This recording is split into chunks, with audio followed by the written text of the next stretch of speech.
अस्सलाम वालेकुम। कैसे हैं आप लोग? उम्मीद है कि सब लोग ठीक-ठाक होंगे। मेरा नाम है अमजद गुल और आप देख रहे हैं मेरा यूट्यूब चैनल अमजद गुल। तमाम लोगों का बहुत-बहुत शुक्रिया जिन लोगों ने मेरा चैनल सब्सक्राइब किया है, लाइक किया है और शेयर किया है। आप लोगों के जो है वो ताउन से और ये एक तरह से मेरे लिए जो है ना समझ लें कि हौसला अफ़ज़ाई है। तो अगर आप लोग ऐसी हौसला अफ़ज़ाई करते रहेंगे तो मैं इंशाअल्लाह ताला मज़ीद कंटेंट बनाऊँगा ताकि जो है वो बाकी जो जो हमारे वो भाई हैं या बहनें या जो पाकिस्तान में या मुख्तलिफ जगहों में रहते हैं, ओवरसीज़ पाकिस्तानी हैं, तो अगर उनको किसी चीज़ के बारे में आगाही कम है, तो वो ये कि उनको इन वीडियो से अगर थोड़ी-सी आगाही हो जाए और उससे थोड़ा-सा उनको फ़ायदा हो जाए, तो मतलब भला होगा इनमें सबका। तो मेरी कोशिश होगी कि इस तरह की वीडियोज़ जो है मैं बनाता रहूँ। और आप लोगों की जो ज़िम्मेदारी तो ख़ैर नहीं, लेकिन ये कि एक रिक्वेस्ट है कि आपने जो ये इन्फॉर्मेशन जो है वो अपने तक नहीं महदूद रखनी। इसको शेयर भी करना है आगे ना, ताकि लोगों का फ़ायदा हो। जैसे पहले ही बोल चुका हूँ कि जो नसीब में आपके है, वो सिर्फ़ आपको मिलेगा, उसको कोई और छीन नहीं सकता।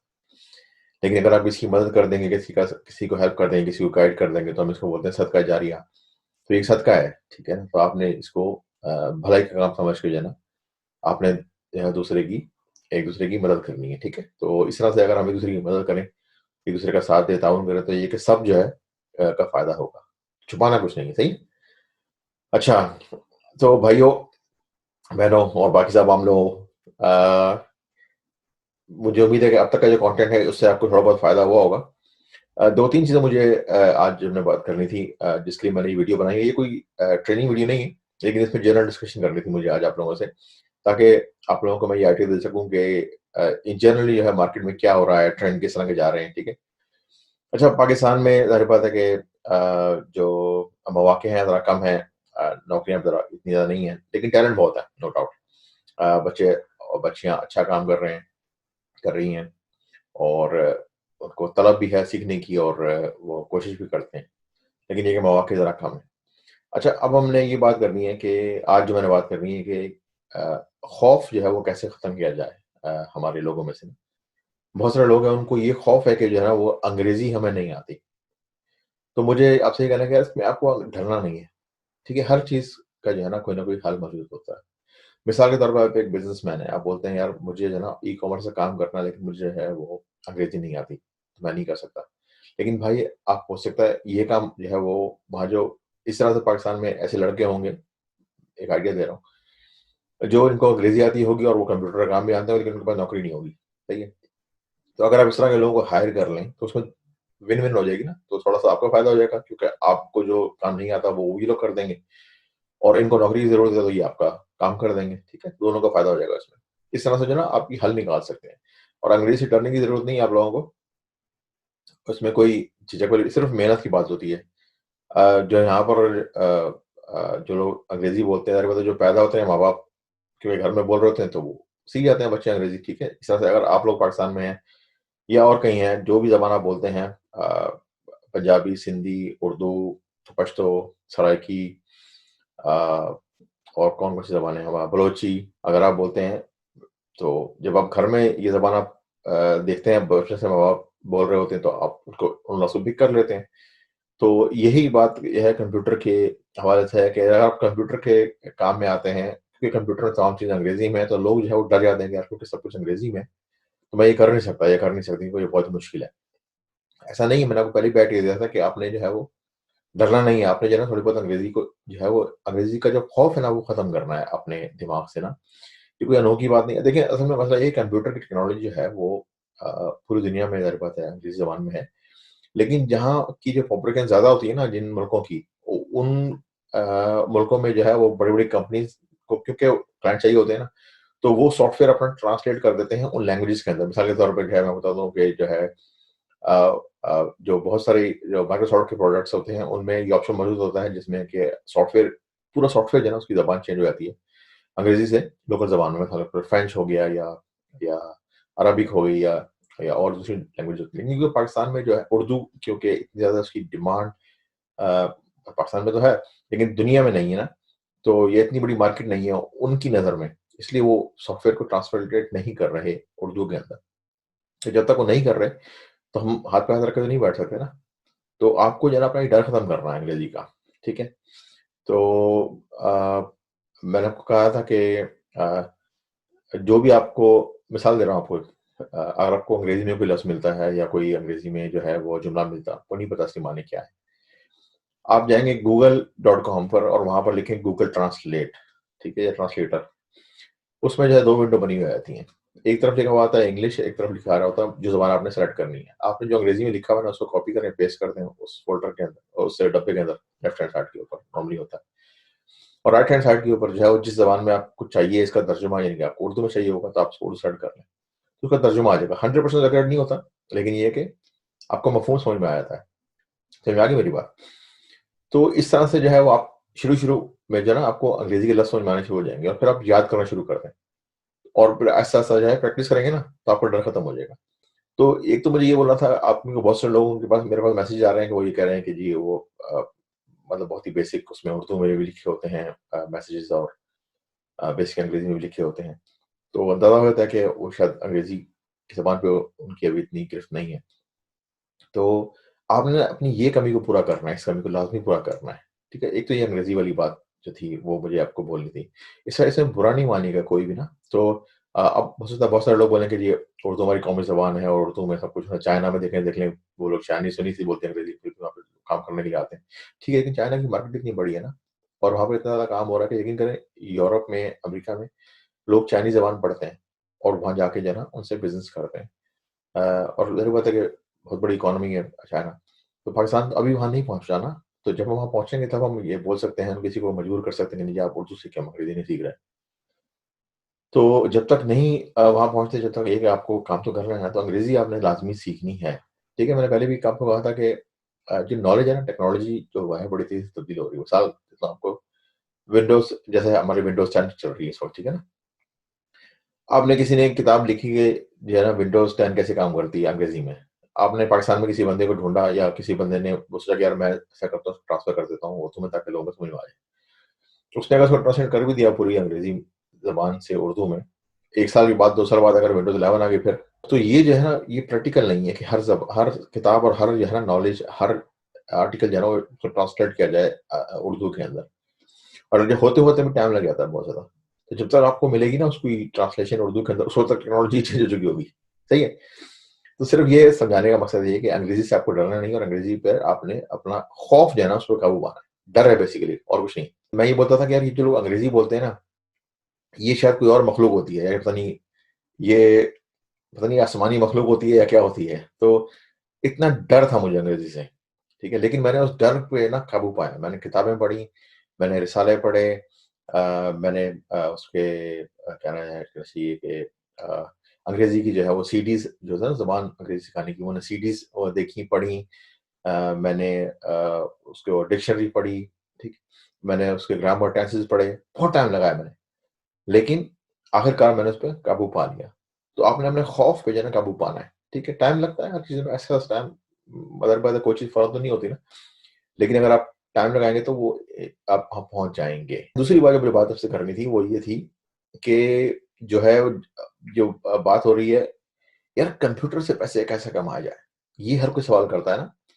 देखिए 74 या 75 के अंदर जो है ना पहला पीसी इजाद हुआ था, मार्केट में आया था। अ जो अवेलेबल था, जिसको हम बोलते हैं डेस्कटॉप पीसी जिसको बोलते थे ना, डेस्कटॉप पर्सनल कंप्यूटर बोलते थे उसको। तो मैंने तो वो कंप्यूटर पे काम किया हुआ है जो जिस ज़माने में विंडोज़ इजाद भी नहीं हुई थी, ठीक है? डॉस होती थी और उससे पहले जो है वो उसके होते थे मेनफ्रेम कंप्यूटर एएस400, उसपे काम होता था। तो मुझे याद है विंडोज़ पता नहीं शायद 3 आई थी या 3 शायद आई 3 या 3.1 ऐसे कुछ आई थी विंडोज़।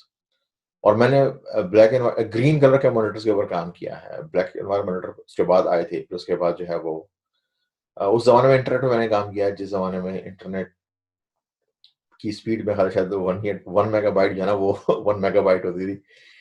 और कनेक्ट करते थे ना तो टेलीफ़ोन जो है ना हो घर का टेलीफ़ोन होता था, वो उसकी तार निकाल के जो है ना वो पीछे कंप्यूटर में लगानी पड़ती थी। मैं बता रहा हूँ इतनी पुरानी बातें। तो टेक्नोलॉजी ऐसा-ऐसा जो है वो चेंज होती जा रही है, ज़ाहिर बात है। तो उस ज़माने में ना जब जो कहने का मकसद है, उस ज़माने में जब हमें कोई चीज़ ढूँढनी होती थी ना, उस ज़माने में होता था, उसको बोलते थे नेटस्केप नेविगेटर। मेरा ख़्याल है एक जो पुराने लोग हैं उनको पता होगा। जैसे अब होता है ना गूगल, तो उस ज़माने में वो ब्राउज़र हुआ करता था, इंटरनेट एक्सप्लोरर तो खैर था ही, और एक था नेटस्केप नेविगेटर, और इस तरह से याहू होता था उस ज़माने में, बहुत मशहूर हुआ करता था याहू। तो उस ज़माने में टेक्नोलॉजी इतनी पुरानी थी, क्योंकि डेवलप हो रही थी ना, तो चीज़ को ढूँढना बहुत मुश्किल हुआ करता था, बहुत ही मुश्किल होता था, और उसको ऑर्डर प्लेस करना तो बहुत ही, यानी कि एक समझ लें कि इंतहा थी। सिर्फ़ और तस्वीर अगर डाउनलोड कर लें तो ये तो समझ लें कि आपने उसमें छक्का मार दिया, इतना बेहतरीन काम कर दिया। टेक्स्ट पढ़ना पढ़ना आता था बहुत ज़्यादा, पढ़ना बहुत पड़ता था, तो इसीलिए आँखें भी चली जाती हैं बंदे की पढ़-पढ़ के। तो अब जो है वो टेक्नोलॉजी बहुत ही आसान हो गई है। तो अच्छा, मैं आता हूँ मौज़ू के ऊपर, जो मैं तमीज़ जो मैं बाँध रहा हूँ ये थी कि अब जो है लोग बोलते हैं कंप्यूटर से काम कैसे करना है, कंप्यूटर से काम ऐसे करना है कि अब जो है ना चीज़ आसान हो गई है। मिसाल, इंटरनेट की स्पीड होगी गीगाबाइट्स। अब जो मेरे घर में जो कंप्यूटर लगा हुआ है ना, उसपे 120 गीगाबाइट, यानी कि 120 जीबी पर सेकंड जो है ना, उसकी डाउनलोड स्पीड है। तो आप सोच लें उसकी स्पीड क्या होगी, ठीक है? मैं आपको सिर्फ मिसाल दे रहा हूँ। ये नहीं मैं कोई वो क्या कहना चाहिए कि शो नहीं मार रहा, ठीक है ना? वैसे बता रहा हूँ आपको कि जनरली ये बड़ी आम-सी बात है यहाँ पर ना, इतनी स्पीड। लेकिन ये चीज़ें हम जो है वो जब जब हम सीख रहे थे कंप्यूटर 90s के अंदर, तो हम सोच भी नहीं सकते थे, ठीक है? तो उस ज़माने हमारे ज़माने में टेक्नोलॉजी मुश्किल थी, अब टेक्नोलॉजी आसान हो गई है, ठीक है? एक तो ये काम। दूसरा बात ये हो गई, इंटरनेट जो है बहुत आसान हो गया, सोशल मीडिया आ गया है, लोग जो है ना एक-दूसरे, लोगों का डर खत्म हो गया। पहले जो है वो लोग चैट रूम में बातें करते थे एक-दूसरे से, लेकिन पता नहीं होता कि ये बंदा है कौन और सही है भी या नहीं, मतलब असल आदमी है या नहीं है, आदमी है औरत है, कहाँ से बोल रहा है, कहाँ रहा है। अब तो बहुत ही वैलिडेशन हो गई ना, सोशल मीडिया से मालूम रहता है कि आदमी कौन है, किससे बात कर रहा हूँ, किससे बात नहीं कर रहा। तो ट्रस्ट बहुत ज़्यादा डेवलप हो गया। तो अब क्योंकि ये तमाम चीज़ें आसानी होती जा रही है, इससे जो है ना वो अपॉर्च्युनिटी पैदा होती जा रही है। तो अपॉर्च्युनिटी क्या मतलब कि इस टेक्नोलॉजी का इस्तेमाल करके आप जो है वो, अगर आप इसको सही इस्तेमाल करें, देखिए हर चीज़ का 2 इस्तेमाल होते हैं, एक सही इस्तेमाल, एक गलत इस्तेमाल। गलत इस्तेमाल क्या होता है? मैं ये नहीं कह रहा कि सब बिल्कुल गलत ही है। कभी-कभी तो होता है कि आपने म्यूज़िक सुनना है, गाने सुनने हैं, फ़िल्में देखनी है। ये मैं ये नहीं कह रहा गलत इस्तेमाल है, लेकिन ये है कि अगर इसको बहुत ज़्यादा करेंगे ना, तो फिर आपका ये टाइम का ज़िया है। सही है ना? इसको प्रोडक्टिवली इस्तेमाल करें कि इसमें पैसे कैसे कमा सकता हूँ। अब मैं आता हूँ मौज़ू के ऊपर कि भई क्यों पैसे आप कैसे कमा सकते हैं इससे, कंप्यूटर से? कंप्यूटर से जो पैसे आप कमा सकते हैं, वो ये 2 मेन मॉडल हैं कंप्यूटर से पैसे कमाने के। एक है सर्विस बेस्ड और एक है प्रोडक्ट बेस्ड। प्रोडक्ट बेस्ड क्या होता है? इसको ई-कॉमर्स बोलते हैं। वो क्या है कि आप कोई चीज़ बेचते हैं। आप कोई चीज़ मार्केट से खरीदते हैं या होलसेल मार्केट से, या अपनी खुद बनाते हैं, उसको इंटरनेट के ऊपर बेचते हैं। ठीक है? ये तो हो गया ई-कॉमर्स मॉडल। और दूसरा क्या है, सर्विस बेच रहे हैं। सर्विस क्या मतलब ये है कि मैं लोगो बना देता हूँ। जैसे आपको याद होगा, अगर जो लोग पुराने हैं, अगर आपको पुराने ज़माने में शादी कार्ड बनवाना हो या विज़िटिंग कार्ड बनवाने हो या लेटर हेड बनवाने हो, तो आपको जो है ना वो प्रिंटिंग प्रेस जाना पड़ता था। बड़ी-बड़ी मार्केटें हुआ करती थी प्रेस की ना। अब ये काम आसान हो गया। अब इंटरनेट के ऊपर जो है वो आप ऑर्डर प्लेस करें, वो लोगो वो दे देते हैं आपको, आप उसको अप्रूव करें और वो आपके घर में वो प्रिंट करके भेज देते हैं। ठीक है? तो अब जो आदमी ये सर्विस प्रोवाइड कर रहा है, वो तो घर बैठा हुआ है ना, वो तो कहीं नहीं जा रहा। तो ये क्या है, एक तरह से सर्विस प्रोवाइड कर रहा है। जो लोगो बना रहा है वो भी घर बैठा हुआ है, उसको ब्रीफ मिल रही है घर से, ठीक है? इस तरह से ई-कॉमर्स के ऊपर जो काम हो रहे हैं, जैसे मैंने कहा था कि अगर कोई प्रोडक्ट बेच रहा है, उसको कुछ सर्विस चाहिए होती है ना। अगर मैं मिसाल के तौर पे अगर गिलास बेच रहा हूँ पानी का, तो मुझे वो गिलास की तस्वीर दिखानी है ना उसको, कस्टमर को, कि भई कौन-सा, अगर आप खरीदने के लिए जाएँगे तो आप बोलेंगे ना मुझे गिलास दिखाओ सही, भई गिलास है कौन-सा, ठीक है ना? तो फिर कोई फ़ोटोग्राफ़र होता होगा ना जो तस्वीरें खींचता होगा। फिर साथ में कोई बंदा होता है पीछे जो उसकी लिस्टिंग बनाता है या उसपे डिस्क्रिप्शन लिखता है, उसकी प्राइस लगाता है, ठीक है? उसके बैक एंड्स को डैशबोर्ड बोलते हैं, वो चलाता है। तो ये कौन लोग होते हैं? ये वो होते हैं जो सर्विस प्रोवाइड कर रहे होते हैं। अगर आपके पास पैसे हैं, तो आप अपना कारोबार करें, और अगर आपको स्किल भी है, तो आप अपना कारोबार खुद करें, प्रोडक्ट लगाएँ और बैक एंड भी खुद कंट्रोल करें। और अगर आपके पास पैसे नहीं हैं, तो फिर आप सर्विस बेस पे चले जाएँ। तो उसके लिए क्या होगा? उसके लिए आपको स्किल सीखनी पड़ेगी। स्किल मतलब है कि आपको या तो फ़ोटोग्राफ़ी आती हो, या तो आपको लिस्टिंग आती हो, बनानी आती हो, या एसईओ जिसको बोलते हैं, सर्च इंजन ऑप्टिमाइज़ेशन, वो आती हो, या जो है वो मार्केटिंग कैसे करते हैं वो आती हो। तो आपको सर्विस बेस्ड जो है ना स्किल पैदा करनी चाहिए। तो आपको काम ऐसे आना चाहिए कि जिससे कारोबारी लोग आप जो है ना वो हायर करें। ठीक है? तो ये 2 मेन रास्ते हैं, कंप्यूटर के ज़रिए आप घर बैठे पैसे कैसे कमा सकते हैं। ठीक है? अच्छा, इसमें क्या आसानी है? इसमें आसानी ये है कि जैसे लोग बोलते हैं ना पाकिस्तान में नौकरी नहीं है, हालात बड़े ख़राब हैं और इंडस्ट्री नहीं है और बिज़नेस नहीं है। ठीक है, मैं बात मानता हूँ। लेकिन अगर आपको ये काम आता है ना, ये 2 चीज़ें आप सीखते हैं, ख़ास तौर पे सेकंड चीज़ जिसको मैंने बोला कि स्किल बेस्ड, उससे आपका रास्ता खुल जाता है। क्यों? अब इंटरनेट की स्पीड इतनी हो गई है, फिर बड़े-बड़े प्लेटफ़ॉर्म बन गए हैं, मल्टीनेशनल किस्म के जो होते हैं ना, जैसे फाइवर वगैरह, फ्रीलांसर और ग्रो और अपवर्क, इस तरह के। इसने आसानी पैदा कर दी और ख़ासतौर पे इंटरनेट की स्पीड ने, फिर पेमेंट जो है सीमलेस ट्रांसफ़र हो जाती है, पेमेंट ट्रांसफ़र हो जाती है आपको बाहर से। हमारे ज़माने में तो ये मतलब क्रेडिट कार्ड किसी के पास हो तो वो बोलते थे यार ये तो बहुत ही अमीर आदमी है, ठीक है ना? तो अ, आसानी हो गई है। तो इस तरह क्या हो गया, इससे आपकी जो है ना मार्केट रीच बढ़ गई है। समझ में आ रही है? रीच किसको बोलते हैं? रीच मतलब है कि आपकी जो है ना पहुँच बढ़ गई है। पहले मिसाल के तौर पे अगर आप किसी अपने शहर के अंदर हैं, तो आपको पता है आपके पास जो है लोकल प्रिंटिंग प्रेस है अगर, तो उसकी रीच क्या होगी? उसकी पहुँच ये होगी कि वो अपने आस-पास के जो लोग हैं उनको सर्विस प्रोवाइड कर सकता है ना। लेकिन अगर वो इंटरनेट के ऊपर है, तो पूरे पाकिस्तान को सर्विस प्रोवाइड कर सकता है, पूरी दुनिया को सर्विस प्रोवाइड कर सकता है। ठीक है? तो इस तरह से ये सर्विस अगर आपके पास है, आपके पास स्किल है, तो आप ये पूरी दुनिया को सर्विस प्रोवाइड कर सकते हैं। ठीक है, पाकिस्तान में हालात सही नहीं है, लेकिन क्या अमेरिका में भी हालात सही नहीं है? क्या यूरोप में भी हालात सही नहीं है? अफ्रीका में भी हालात सही नहीं होंगे, ज़ाहिर बात है। इस तरह का फॉर्मूले को अगर अप्लाई कर रहे हैं, तो फिर तो पूरी दुनिया का हालत खराब है, ऐसा नहीं है। कहीं न कहीं कोई न कोई क्लाइंट जो है आपको मिल जाएगा ऐसा जो आपको चाहता होगा कि मुझे आपसे काम करवाना है। लेकिन ये है कि आपको ये काम पहले सीखना पड़ेगा। तो अगर आप ये काम सीखते हैं, इंटरनेट की आसानी की वजह से और पेमेंट जिस तरह से आपको मिल जाती है ऑनलाइन, उसकी वजह से आप घर बैठे जो है वो ये काम कर सकते हैं। तो ये 2 मेन चीज़ें हैं जो मैंने आपको बोली थी। प्रोडक्ट बेस अगर आप पाकिस्तान में हैं या अमेज़न के ऊपर जाते हैं, और या सर्विस बेस, ये 2 तो मेन काम है जो कि इस वक़्त मार्केट में एक्सप्लोर हो रहे हैं और आगे और होंगे। मैंने पहले भी कहा था कि जो ख़ास तौर पे जो कोरोना वायरस और लॉकडाउन की वजह से जो जो चीज़ें हम लोग अब फेस कर रहे हैं और बहुत सारे बिज़नेस ऑनलाइन चले गए हैं। ये समझ लें कि इसने 5-10 साल जो है ना हम लोगों को आगे कर दिया, फ़ास्ट फॉरवर्ड कर दिया। फ़ास्ट फॉरवर्ड जिसको बोलते हैं ना, तो जो चीज़ें जो है 10 साल बाद होनी थी, वो अचानक आ गई हमारे सामने। बहुत सारे बिज़नेस जो हैं वो चले गए हैं ऑनलाइन इस वक़्त ना। कई कंपनियाँ हैं जिन्होंने यहाँ पर मैं जहाँ रहता हूँ, यहाँ पर कई कंपनी हैं, उन्होंने अपने एम्प्लॉइज़ को बोल दिया कि अगले साल तक जो है ना ऑफ़िसेज़ बंद हैं, आप ना आएँ अगले साल तक, आप घर बैठे काम करें। तो आपको ये चीज़ें जो है ना वो समझनी है। तो ये बहुत ही ज़रूरी चीज़ है जो मैंने आपको बोला था आपको बताऊँ डिस्कस करूँगा आपसे। आई एम श्योर ऐसा नहीं है कि किसी को भी नहीं पता वहाँ पर ये चीज़ें कैसे हो रही हैं। लेकिन वीडियो बनाने का मकसद ये है कि अगर ये वीडियो किसी को शेयर हो जाए, किसी ऐसे भाई-बहन को या किसी ऐसे पर्सन को जिसने इस तरह से ना सोचा हो, तो उसका उसको उसका फ़ायदा हो जाए, इसलिए मैंने आपको बताई थी बात। तीसरी अहम चीज़ जो है, सबसे अहम, वो क्या है? वो है डिजिटल मार्केटिंग। अब ज़ाहिर बात है जब आप सर्विस बेचते हैं या जो है वो अपनी कोई प्रोडक्ट बेचते हैं, जैसे मिसाल के तौर पे अगर आप दुकान खोलते हैं अपनी, आपकी बहुत अच्छी दुकान है, मिसाल के तौर पे कपड़ों की बहुत अच्छी दुकान है। अगर आप दुकान खोल के उसको ताला लगा दें या दुकान खोल के किसी गली में बैठ जाएँ, लोगों को कैसे मालूम होगा कि दुकान आपकी है या नहीं है? ठीक है? आपको मशहूरी करनी पड़ती है ना दुकानों में। पम्फलेट बाँटते हैं, कुछ जैसे अब तो केबल टीवी आ गया, केबल टीवी पे स्टार चलते हैं, टीवी पे स्टार आते हैं प्रोडक्ट के, और इस तरह की जो चीज़ें होती हैं, मशहूरी होती है ना बेसिकली। तो डिजिटल मार्केटिंग क्या है? मशहूरी है ना बेसिकली, कंप्यूटर बेस्ड जो है ना वो मार्केटिंग हो रही है उसकी, ठीक है? तो जो ये प्रोवाइडर बेच रहे होते हैं, उनकी मार्केटिंग कोई कर रहा होता है ना। तो क्या है सोशल मीडिया मार्केटिंग क्या है?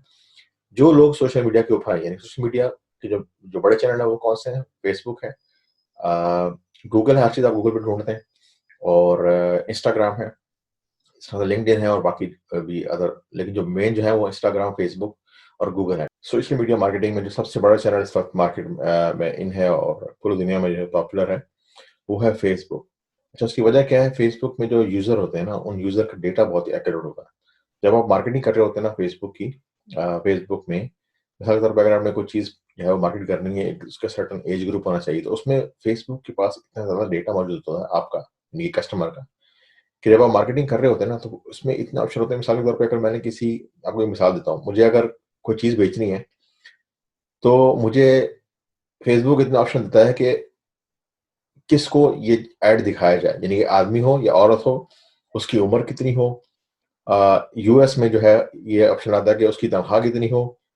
नॉर्मल ऑप्शन ये भी आते हैं कि वो किस तरह का जो है वो जॉब करता हो, वो मैरिड हो या ना हो, उसके बच्चे हों या ना हों, वो न्यूली एंगेज हो, उसकी बर्थडे अभी आने वाली है या नहीं है, और किस जगह पे वो रहता हो, और इसके अलावा जो है उसका इंटरेस्ट किस तरह के हैं, ऑनलाइन शॉपिंग करता है या नहीं करता, टेक्नोलॉजी में इंटरेस्ट है या नहीं उसका।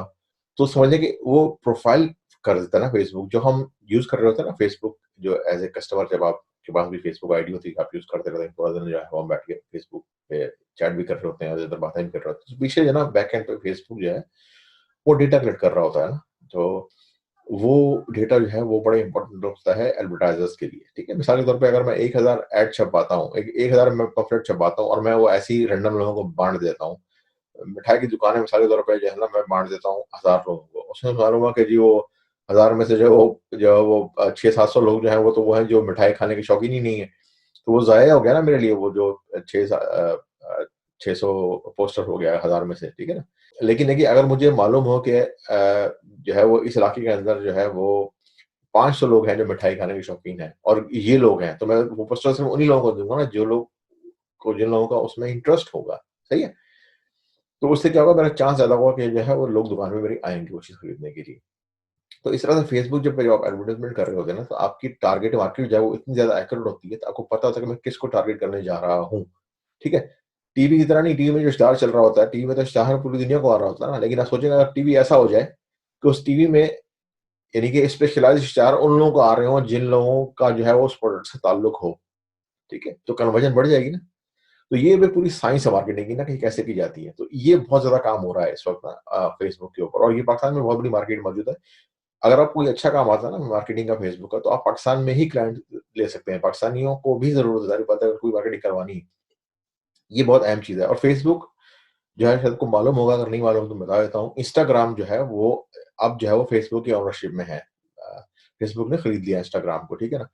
तो जब आप ऐड चला रहे होते हैं ना, तो फेसबुक आपको ऑप्शन देता है कि आपने ये ऐड जो है वो फेसबुक पे ही चलाने हैं या इंस्टाग्राम पे ही भी चलाने हैं, ठीक है? इंस्टाग्राम अगेन मसला ये लोग तस्वीरें खींचते हैं, अपलोड करते हैं और उसमें जो है वो लोगों को तस्वीरें पसंद आ जाती हैं, तो वो ढूँढते हैं कि ये कहाँ पे मिसाल के तौर पे जो है वो आप स्पोर्ट्स के शौकीन हैं और एक बहुत ही आला क्वालिटी का क्रिकेट बैट जो है उसकी तस्वीर जो है वो इंस्टाग्राम पे आ जाती है, मिसाल के तौर पे आपको बैट जो है वो बहुत पसंद आता है, बोलते हैं यार ये तो बहुत ही अच्छा है बैट लग रहा है और बड़ी आला क्वालिटी का मैं देखता हूँ ये, यार ये मैंने खरीदना है। अगर आप शौकीन हैं क्रिकेट खेलने के या आप बैट्समैन हैं आप, तो आप उसको क्लिक करेंगे, ज़ाहिर बात है जब आपके पास ऐड आएगा तो वो आप जब आप क्लिक करेंगे तो वो क्लिक जो है ना वो आपको ले जाएगी उस वेबसाइट पर जहाँ पर ये बैट बिक रहा होगा, ठीक है?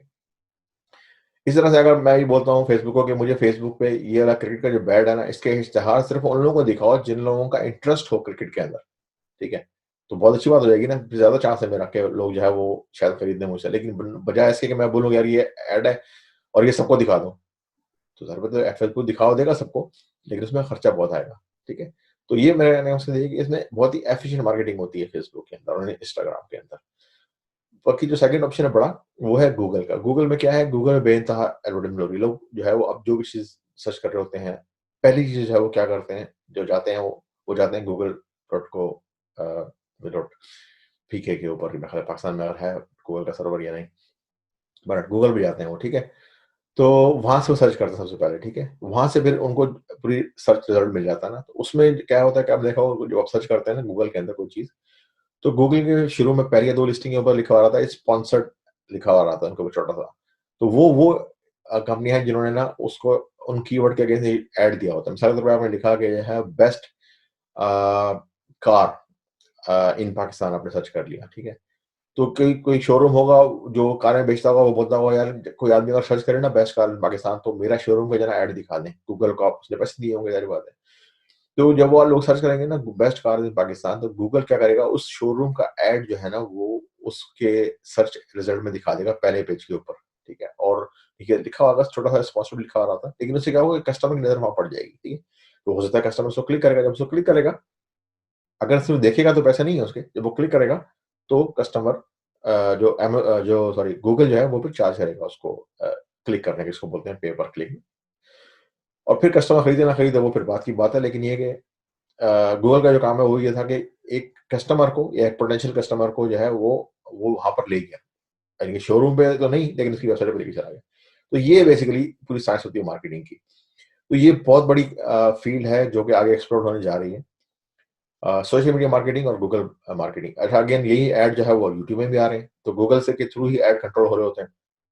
अ, तो आप यूट्यूब एडवर्टाइज़मेंट कर सकते हैं, उसमें आपने देखा होगा बहुत सारी वीडियो चल रही होती हैं। यूट्यूब एक और बता दूँ, यूट्यूब इस वक़्त जो है ना वो सेकंड रैंकिंग में नंबर 2 जो है वो सर्च इंजन है इस वक़्त। यानी कि सबसे पहले नंबर पे लोगों को अगर कोई चीज़ सर्च करनी होती है तो वो जाते हैं गूगल के ऊपर और सेकंड नंबर पे अगर कोई चीज़ सर्च करनी होती है तो लोग देखते हैं यार इसकी वीडियो तो नहीं बनी हुई, देखता हूँ वीडियो है या नहीं, यूट्यूब पे सर्च करते हैं, ठीक है?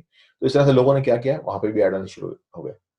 इस तरह से लोग जो है ना वो एडवर्टाइज़मेंट चला रहे होते हैं। तो बेसिकली कहने का मकसद आज की वीडियो बनाने का मकसद ना वो ये था कि लोगों को समझाया जाए, आपको बताया जाए कि टेक्नोलॉजी बहुत ज़्यादा चेंज हो चुकी है और इसके साथ-साथ जो है मौके भी बढ़ते जा रहे हैं। तो इन टेक्नोलॉजीज़ को इस्तेमाल करें, इनको सीखें, समझें, या तो प्रोडक्ट्स को बेचें या अपनी सर्विस को बेचें या अपनी मार्केटिंग स्किल्स सीखें। ये 3 चीज़ें हैं जो आपको आगे ले जा सकती हैं, और इसमें जो है वो आप लोकेशन बाउंड नहीं है। क्यों? क्योंकि आप ये नहीं बोल सकते कि यार मैं पाकिस्तान में बैठा हूँ, नौकरियाँ नहीं है तो मैं कुछ कर नहीं सकता। ये चीज़ें अगर आपको आती हैं तो ये सर्विसेज़ आप भी पूरी दुनिया को प्रोवाइड कर सकते हैं। ठीक है? तो आई होप कि मेरी इस बात को आप समझेंगे और इस पर जो है वो काम करेंगे। ट्रेनिंग इसी कैसे होती है, ट्रेनिंग फिर आगे हम वीडियो करेंगे तो फिर मैं आपको बता दूँगा कि किस तरह से इसकी ट्रेनिंग की जाती है, किस तरह से इसको बताया जाता है। तो आई होप कि आपको रफ आइडिया मिल गया होगा कि मैं मतलब ये फ़ील्ड कितनी बड़ी है और किस-किस तरह के मौके मौजूद हैं। बहुत-बहुत शुक्रिया अगेन आप लोगों का ये तमाम मेरी बातें सुनने का। अगर आपको इस मालूमात से कुछ फ़ायदा हुआ है और आपको लगता है कि इसमें कोई काम की बात मैंने की है, तो मेरे चैनल को लाइक करें, सब्सक्राइब करें, शेयर करें, और इंशाअल्लाह ताला आपसे मुलाकात होती है मेरी दूसरे किसी नए टॉपिक के हवाले से। अल्लाह हाफ़िज़।